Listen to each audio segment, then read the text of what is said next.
If your job at a healthcare facility includes disinfecting against viruses, you know prevention is the best medicine. And maintaining healthy spaces starts with a healthy cleaning routine. Grainger's world-class supply chain helps ensure you have the quality products you need when you need them. From disinfectants and cleaning supplies to personal protective equipment, so you can help deliver a clean bill of health. Call 1-800-GRAINGER, click Grainger.com, or just stop by. Grainger, for the ones who get it done.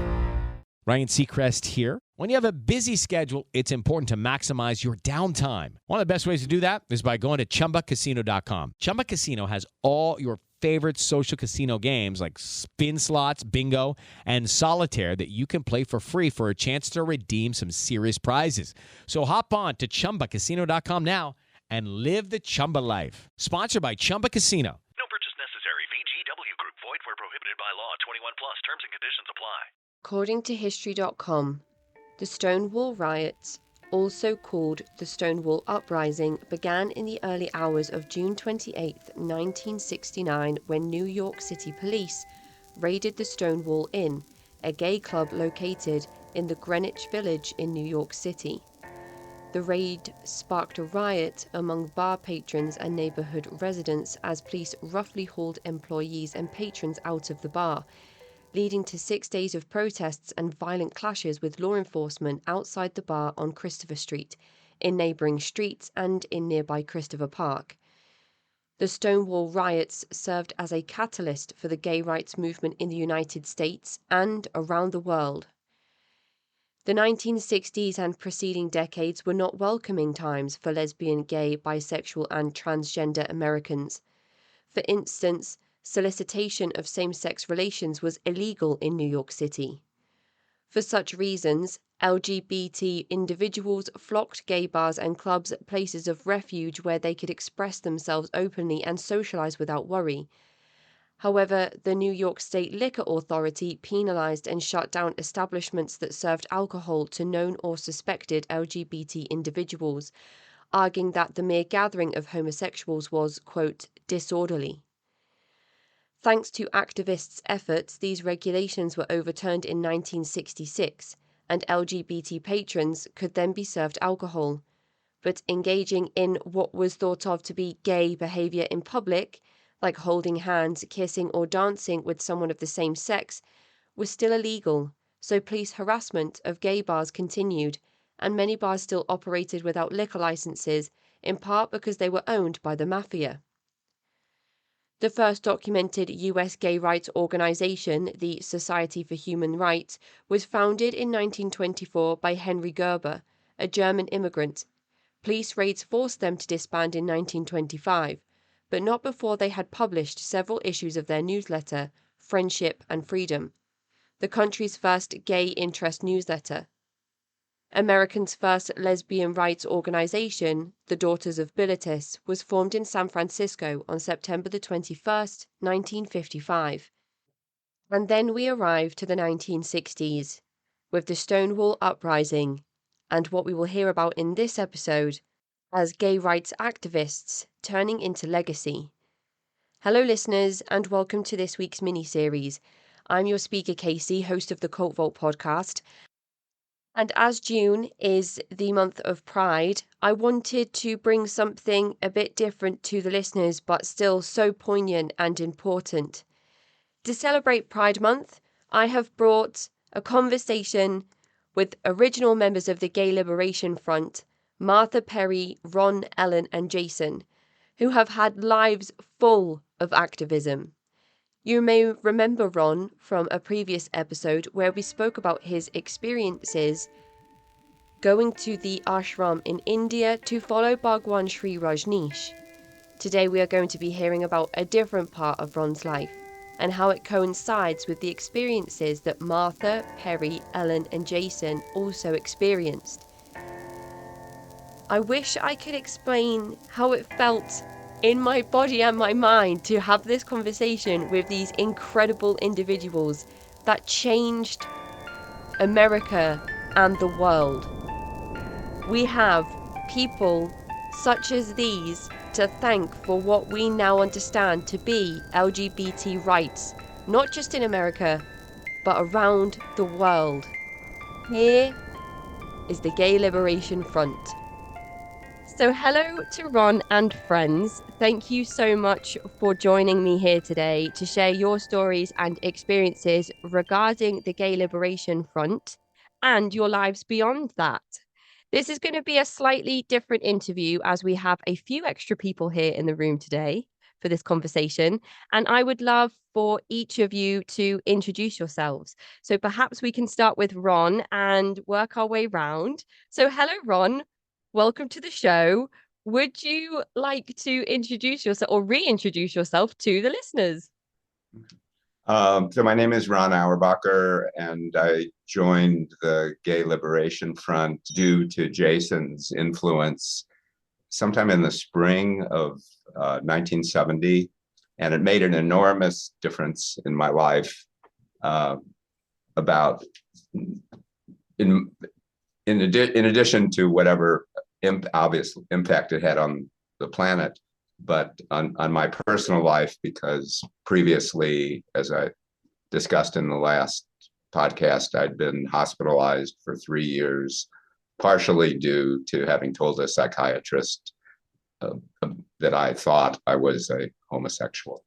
Thank you, Ron. And thank you for coming back and helping to arrange this panel today. I'm really looking forward to getting to know everybody. And I do recall you speaking about the individual that spoke to you about the Gay Liberation Front to begin with. So, Jason, hi. It's so wonderful to put a face to a name and now be able to hear your story about your involvement with this movement. It's interesting because personally, I would say that before I come, Martha should come, because I think of Martha as the mother of us all. Because I think that we owe the Gay Liberation Front and one aspect of the modern gay liberation movement to Martha Shelley. I read about Stonewall when I was in New Haven. I was working at Sterling Library at Yale after I graduated from Amherst. And I said, wow, look at that. And I remember reading the stories in the Village Voice. And then, I was aware of it, and I was still in the closet and went about my life. And long and short, I was doing community organizing. In the spring of 1970, I went to my first gay dance ever at Yale. It was very striking for me because I'm telling a long story, and I think you want to know the introduction. I came out with a huge bang after the minister we worked with. He was like our community organizing group's bridge to the religious community. So we were trying to be very proper and straight about everything. Came up to me in Olivia's, this all-night restaurant opposite Yale, where all of the drag queens and gay people would meet, and people who hang on the street. And he walked up to me and said, my name was Guy then, and he said, hi, Guy, you just come from the gay dance at Yale? And I went, gay dance? Yale? With this very blank look on my face. And he said, Guy, what we need in New Haven is a gay liberation front, and you're the person to organize it. And I went, gay liberation front? Me? How did you know I'm gay? And, I did that for a little while. I'd been working with the Black Panthers. There's a whole story there. And eventually I realized that I did not know a thing about gay life. Here I was organizing the Gay Liberation Front. And I decided to take a crash course in homosexuality. And where was a better place to do that than New York City? And I heard that this gay men's collective was forming in New York City. That's where the Gay Liberation Front began. And so I decided to pick myself up and move to New York City. I guess I was I was 24, approaching 25. And moved to New York City to live in this gay collective and work in the Gay Liberation Front, and ended up, one of the people in that collective was Ron. I love that. Thank you so much, Jason. I really appreciate that introduction. It sounds like just like with Ron. I think me and Ron spoke for like 4 or 5 hours. So many stories in just your introduction there, and a really nice segue into us getting to hear from Martha next. So hi Martha, thank you for joining us today. Hi. Um, well, what happened with me is I was the public speaker for the assimilationist lesbian organization of the time, the Daughters of Bilitis. Most of the members were in the closet. And when I joined it, I think I was almost 24, but not quite. And, had a series of crap jobs, clerical work. And if I lost one for being gay, it wouldn't matter. I'd go find another one in New York City. There were a million of them. So anyway, they made me the public speaker because I wasn't afraid of being out. And then one morning, one evening actually, I was taking a couple of other women around Greenwich Village and ran into a group of people throwing stones at cops. I thought it was an anti-war demonstration. So we moved on. I mean, I'd been in a lot of anti-war demonstrations. And then on Monday morning, I found out it was the Stonewall riot. Oh my God. So I called the woman who was actually running the Daughters of Bilitis and said, we got to have a protest march.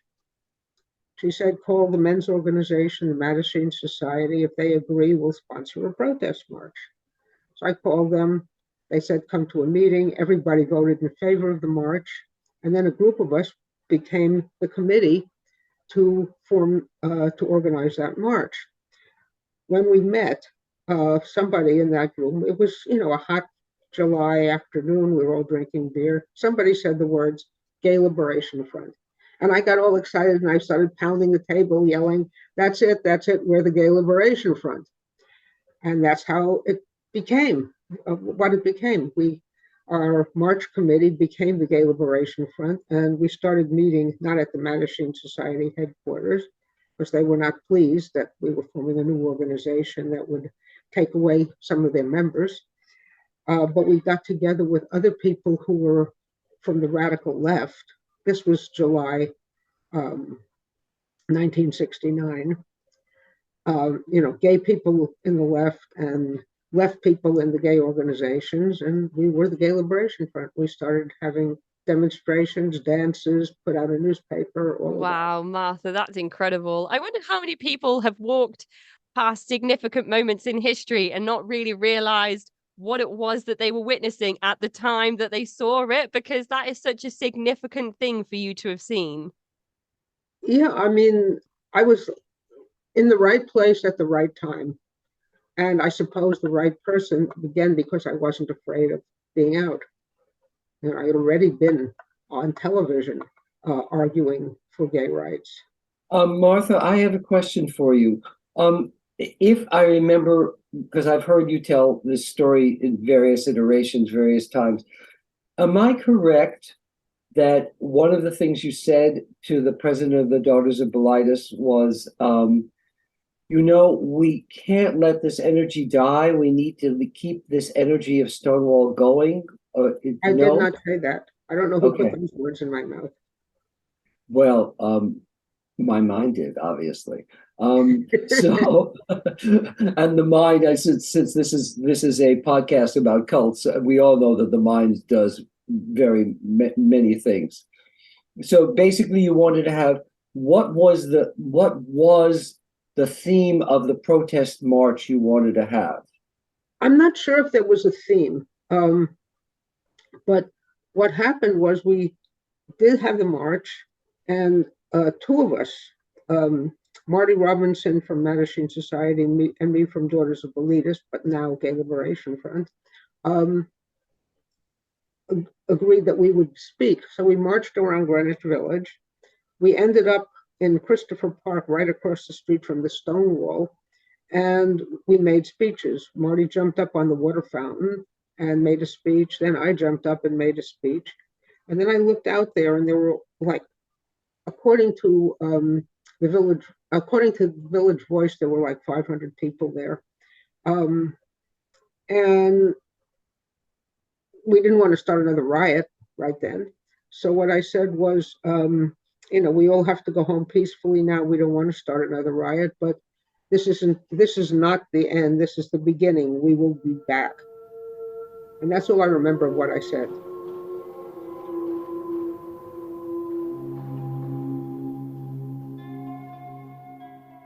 Step into the world of power, loyalty, and luck. I'm gonna make him an offer he can't refuse. With family, cannolis, and spins mean everything. Now, you wanna get mixed up in the family business. Introducing The Godfather at ChumbaCasino.com. Test your luck in the shadowy world of The Godfather slot. Someday, I will call upon you to do a service for me. Play The Godfather now at ChumbaCasino.com. Welcome to the family. No purchase necessary. VGW Group. Void where prohibited by law. 21 plus. Terms and conditions apply.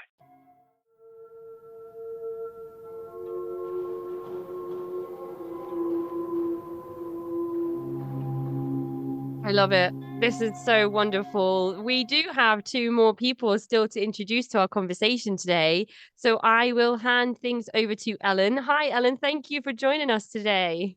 Good morning, good afternoon, good evening. We seem to be covering all the time slots.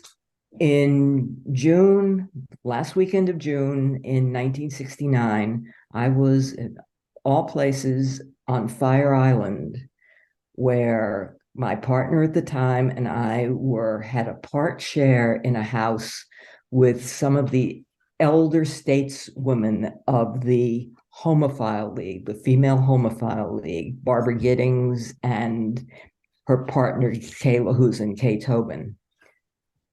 We had no internet.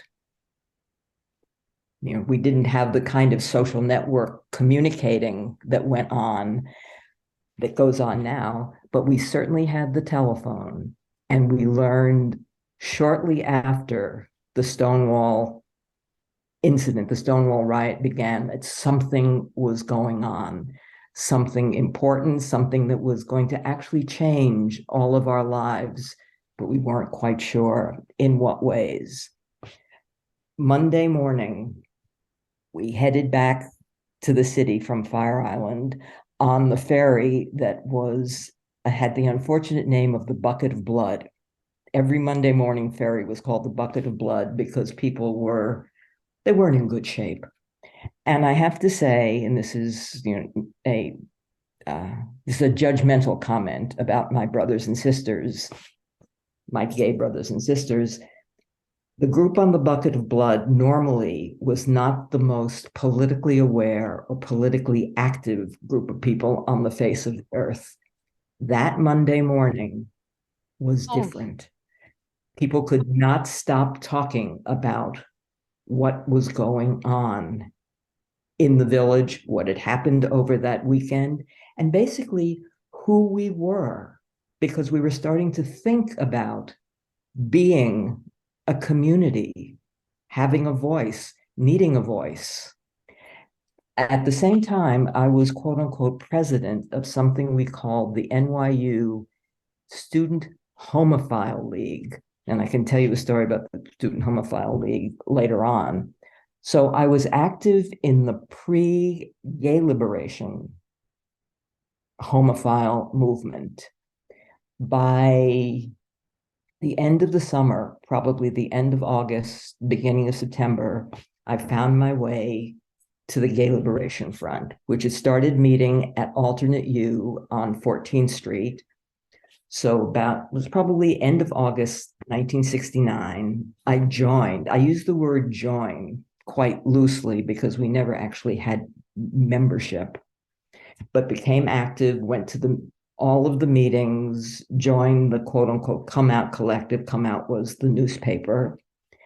At the same time, I was working as a volunteer at the Oscar Wilde Memorial Bookshop on Mercer Street in the Village, because it was on the NYU's non-campus. Mercer Street was part of the non-campus. As you probably know, the bookstore was owned by Craig Rodwell, founded and owned by Craig Rodwell. And Craig and his partner Fred and Joan, I just erased many, many years of history. My partner at that time, Linda, and I became very close with Fred and Craig. And there was an organization called the Eastern Regional Conference of Homophile Organizations, which met once a year. This was Mattachine, Daughters of Bilitis. I can't even remember the names of the other groups. And as president of the Student Homophile League, I was going to go as an official delegate. The night before we went to Philadelphia, where the meeting was held, Linda, Fred, Craig, and I drafted a statement to turn Martha's march and a demonstration that the Daughters of Bilitis and the Mattachine Society held every year. I don't want to go into details about that, but into a commemoration of what happened at the Stonewall. We wrote it up, and I must have left to go to the bathroom or something, because when I came back into the living room at Craig's house, the three of them announced that I was the one who was going to present this to the Eastern Regional Conference of Homophile Organizations. So the next horrible, cold, cloudy morning in Philadelphia, I stood up, I read the proposal, and every group there, with the exception of Mattachine, said yes. On June 29th or June 28th, 1970, there will be a march commemorating the Stonewall riot. And that's, it seems to still be going on. Yeah, there's But this small Wonderful. thing that's, celebrated pretty universally these days, called Pride. Most people may have heard of it at this point. Yes, most people might, but we definitely stood on the shoulders of what Martha and Marty had done. And then what the Mattachine and DOB did. We were terribly dismissive of them. They weren't radical, they weren't political, there's that and the other. But there they were, and here we are. Oh my goodness. I have a question for you. Why did Mattachine not approve of the march?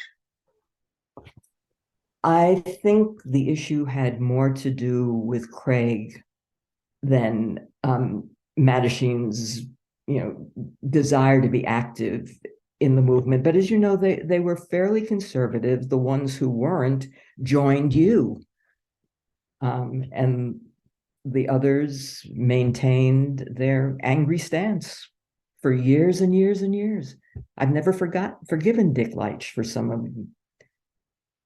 of his offhand comments to me and others.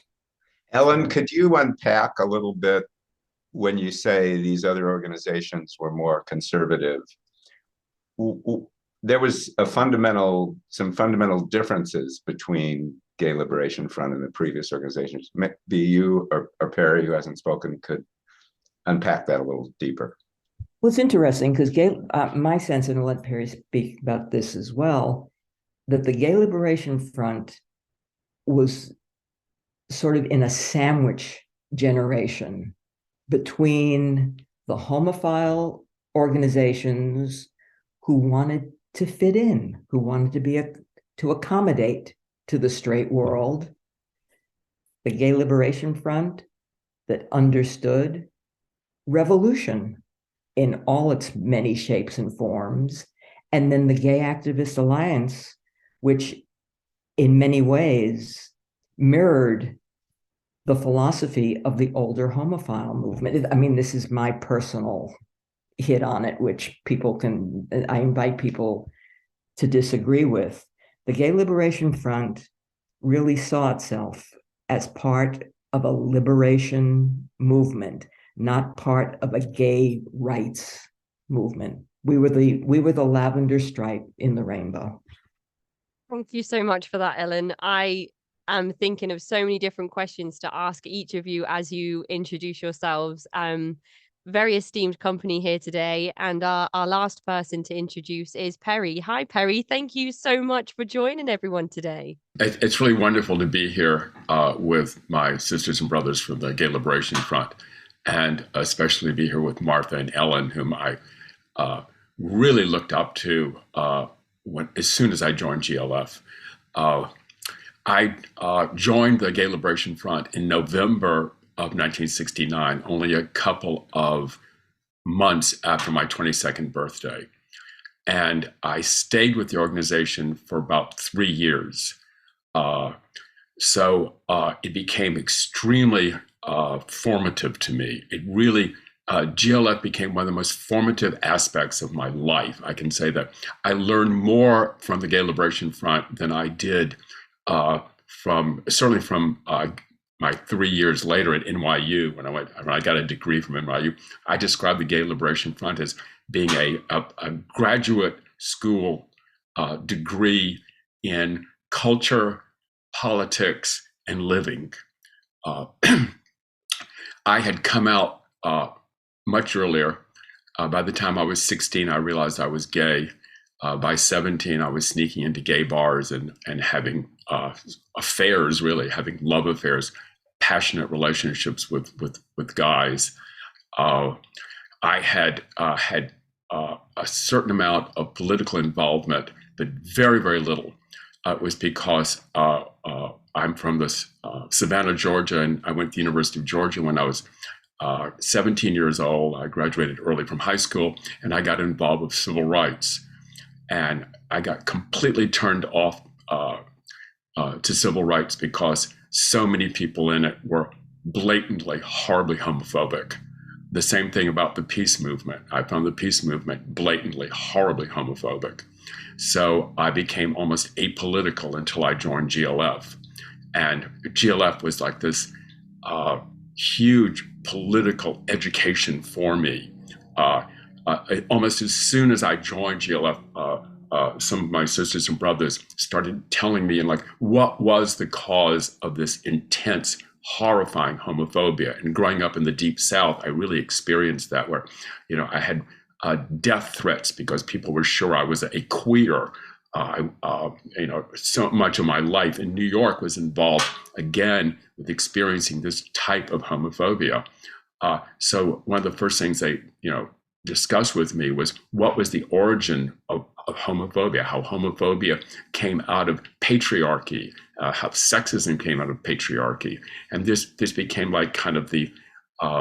Hello, it is Ryan, and we could all use an extra bright spot in our day, couldn't we? Just to make up for things like sitting in traffic, doing the dishes, counting your steps, all the mundane stuff. That is why I'm such a big fan of Chumba Casino. Chumba Casino has all your favorite social casino-style games that you can play for free anytime, anywhere with daily bonuses. That should brighten your day a little.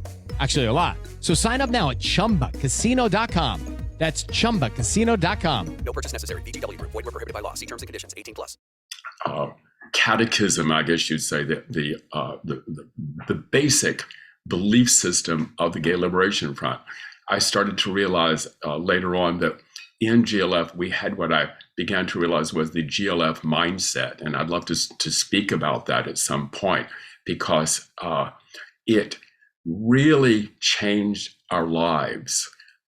Some people might have been more involved with the mindset than others, but I really saw this same one, and I think it's wonderful mindset over and over again in my, certainly in my brothers. I don't know so much that the sisters went through it, but certainly with the men I was very close to.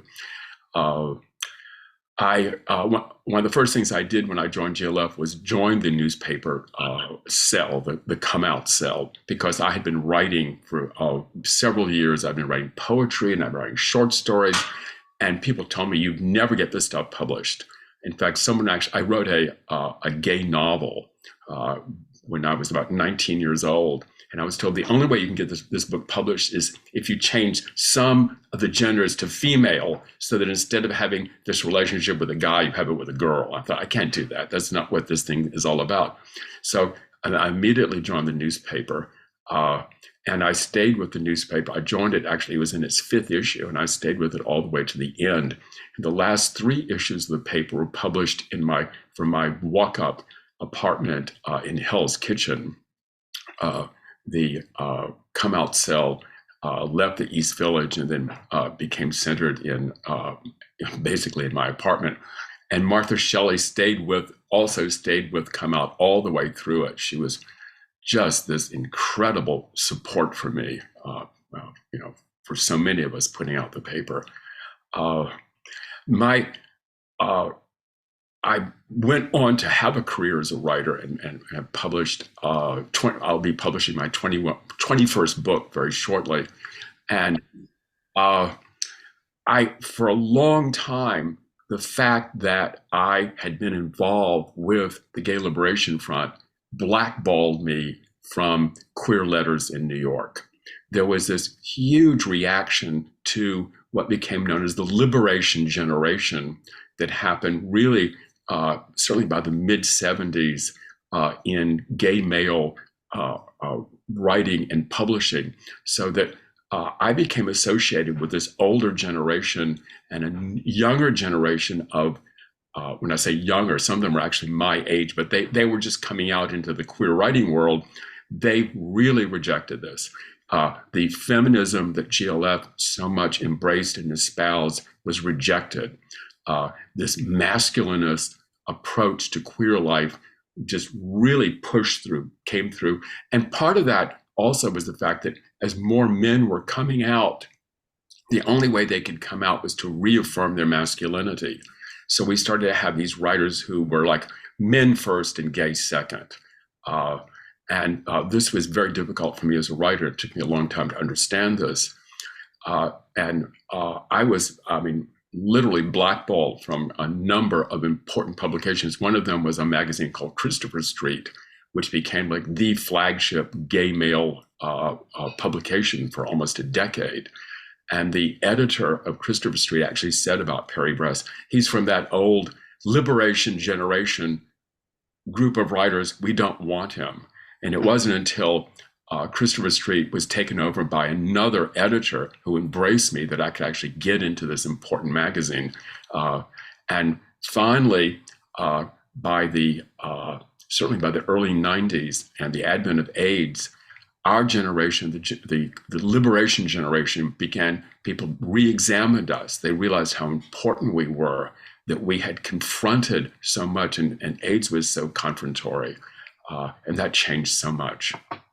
Oh, thank you so much for that, Perry. It's really interesting what you said here. My mind from a cult perspective is just kind of tying some of these themes together in recognizing that patriarchal narrative that you were exposed to as a child reared its ugly head again when women are trying to take back or to gain in the first place a sense of belonging, identity, rights, purpose, freedom, sovereignty, and all of those things that a lot of societies in the world don't want women to have. So I think that's really interesting that kind of went full circle in the way that it did. Yes, it did. I was, when Ron first mentioned me this podcast, I've been talking to actually some of my GLF brothers who are survivors, and we thought, there was a cult aspect to GLF also in the fact that we were so close to each other. There was this mindset among us. My first GLF meeting that I went to, I could not get over how warm and wonderful everyone was. And they weren't just doing that because they wanted to inculcate me in the cult. It was this idea that we were really brothers and sisters to each other. And what really sold me on GLF, I've told this story, is that one of the elder statesmen of GLF was a guy named Bob Kohler, who's now no longer with us, but Bob was like in his 40s. He was twice my age. And he got up towards the end of my first meeting and he said, "Sisters and brothers." And I had never thought that queer people could be my sisters and brothers. And here it was, and it just opened the waters for me. It was like this emotional dam just opened up, because here was this family that I'd wanted, and it was the Gay Liberation Front. Oh, just something in that Ellen said before as well that I picked up on was that you mentioned, Ellen, oh, actually, I didn't really join because there wasn't sort of like a membership or subscription, which with cult-like groups we recognize is something that is in place. There's some type of initiation or membership, and so I thought that was quite interesting that you decided to use your words very carefully when you talked about joining the Gay Liberation Front. Did you? It was more like we embraced you, like you were embraced by it. I have a little bit of pouring of cold water, if that's possible. I think that, and I'm just speaking personally now, I think that the reaction of some men to their time in GLF was different than the experiences that women had. We still had meetings where men would talk over the women. We ultimately ended up becoming radical lesbians, those of us forming another group, another organization. I loved my GLF brothers, but I wouldn't say that this was exactly a sexism-free nirvana, particularly if you were of the female persuasion. So I appreciate and really agree with much of what Perry said, but I just want to throw in that at least my experience was not 100% rosy, which I'm sure happens in every single organization, but we did try and behave as if we believed in core feminist principles. How could it be otherwise? Because we're all deeply conditioned by. Well, exactly. We didn't walk into alternate you or holy apostles and suddenly become different people, leaving our conditioning outside the front door. It was inevitable. We tried. I really observed this firsthand, and as much as I may have been stuck in some ways in masculine programming, I absolutely saw what Ellen is talking about and what the radical lesbians were talking about played out in front of me in the meetings I went to, because GLF was entirely open. So anyone could walk in the street, including agent provocateur, undercover police, the whole bit. Anybody could be at the meeting. And they walked in with all of their programming. And a lot of them, had male genitals. And they, of course, having the birthright of a penis, had the inalienable right to know. And therefore, they simply interrupted women mid-sentence and said what they had to say. And that was the God-given truth. So I saw this playing out on me, and I just saw the frustration growing. I didn't know what to do about it, especially since some of this was also in me. But I really want to acknowledge what Ellen said. I also want to just talk about other things that were happening, like on the West Coast.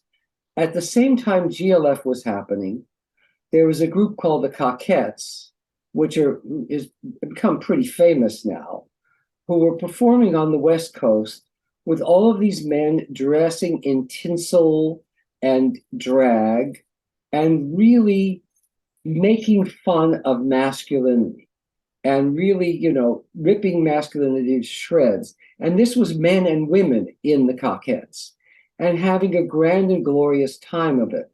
And while we were all in GLF, there was the infamous trip of the Coquettes to New York, which was a tremendous bomb. And I went to one of their shows and it was awful. But so there was within the men of GLF, some of us were dressing in dresses and exploring our femininity. I was one of many who pierced my ears. I went through 2 years walking the streets of New York, wearing women's clothes. I used to model in most of the art schools in New York City, and a lot of the male students drew me as a woman. My hair was growing long, I had nail polish and earrings, and they drew me as a woman. I mean, I have a big chest to begin with. They made it even bigger. So it was very interesting living that. And personally, Ryan Seacrest here. When you have a busy schedule, it's important to maximize your downtime. One of the best ways to do that is by going to ChumbaCasino.com. Chumba Casino has all your favorite social casino games like spin slots, bingo, and solitaire that you can play for free for a chance to redeem some serious prizes. So hop on to ChumbaCasino.com now and live the Chumba life. Sponsored by Chumba Casino. No purchase necessary. VGW Group. Void where prohibited by law. 21 plus. Terms and conditions apply. After GLF and when I moved to the West Coast, I ended up in the Radical Fairies, which was started by Harry Hay, kind of the founder of modern gay liberation. And we have a fairy sanctuary which still exists, which is called Nominus, that is no men us. So I want to say that this is to take off from what Perry said and then from what Ellen said, that there were all of these different movements and beliefs and things, all that came together in this kind of melting pot of GLF. And some people got pretty burned in that melting pot. Thank you for that, Jason. I think it's becoming clear through your various perspectives that you've each offered that there, as we know, sexuality and identity is not binary. There's a spectrum to all things. So here we're really looking at the spectrum of activism that was taking place from those that were, you know, kind of stepping their toes into people that were, you know, as you've described yourselves in some cases, on the radical side of things. So we're seeing again how there, even within the umbrella of activism, there's all these different spectrums and there's all these different moving pieces. And it's like having a piece of history in the room with me right now, having all these conversations. And Martha, you had something that you wanted to add. One of the things that made GLF different from the previous homophile organizations, from what you might call cult groups, is that we reached out to other radical organizations. We made alliances with the Young Lords of Puerto Rican Liberation Group. We made alliances with the Black Panthers. We reached out to the women's movement and changed their policies by force, actually. And I think one of the reasons, maybe the basic reason we were successful, was that we changed all of these organizations on the left so that they accepted gay people and began to champion our rights. And from the left, that extended into the mainstream culture eventually. Very fast too, amazingly fast. What Martha said is very true, and also things happened amazingly fast. Like within about a year, Huey Newton came out from the Black Panthers, came out with his very famous statement in which he said that a woman and a gay man can be the most revolutionary, that women can be the most revolutionary, that gay people could be the most revolutionary. It was like it again opened up the waters there. So these things happened very fast, and Martha's really right about the fact that we practice what we now call intersectionality. Our greatest strength was intersectionality, outreach. It also turned into our Achilles heel because people who were very, very active then split off into groups like the Gay Activist Alliance, who I don't think these people appreciated. I'm not even sure what word to use. The fact that we wanted to be part of a larger movement on the left to change the women's movement, to change all the various rights movements. So whereas I think that is, to my mind, our proudest and probably most lasting accomplishment, it also was the end of the organization after 3 years. Somebody argue with me about that, please. I didn't want to argue, but I just wanted to define that this organization called the Gay Activist Alliance broke off from the Gay Liberation Front because they thought that it would be more effective to have an organization that focused solely given how much discrimination there was in jobs or housing or cultural, or the way homosexuals, lesbians were viewed, to have an organization that focused solely. And they didn't enjoy, you could say, the chaotic nature of GLF meetings. They wanted to run meetings based on Robert's Rules of Order. So there's a different kind of personality and a different approach. But I think the strength of the Gay Liberation Front was, as Perry and others were indicating, this broad spectrum that we can, for example, one day we'd go to anti-Vietnam War demonstration, and the next day to a demonstration about the prison that existed in Greenwich Village, and et cetera. That is the end of part 1 of this mini-series. For early access to ad-free full-length episodes, you can find me on patreon.com/thecultvault. And to get in touch with me, you can find me at cultvaultpodcast@gmail.com or follow me on Twitter and Instagram at cultvaultpod. I'm your speaker, Casey, host of the Cult Vault Podcast. Ryan Seacrest here. When you have a busy schedule, it's important to maximize your downtime. One of the best ways to do that is by going to ChumbaCasino.com. Chumba Casino has all your favorite social casino games like spin slots, bingo, and solitaire that you can play for free for a chance to redeem some serious prizes. So hop on to ChumbaCasino.com now and live the Chumba life. Sponsored by Chumba Casino.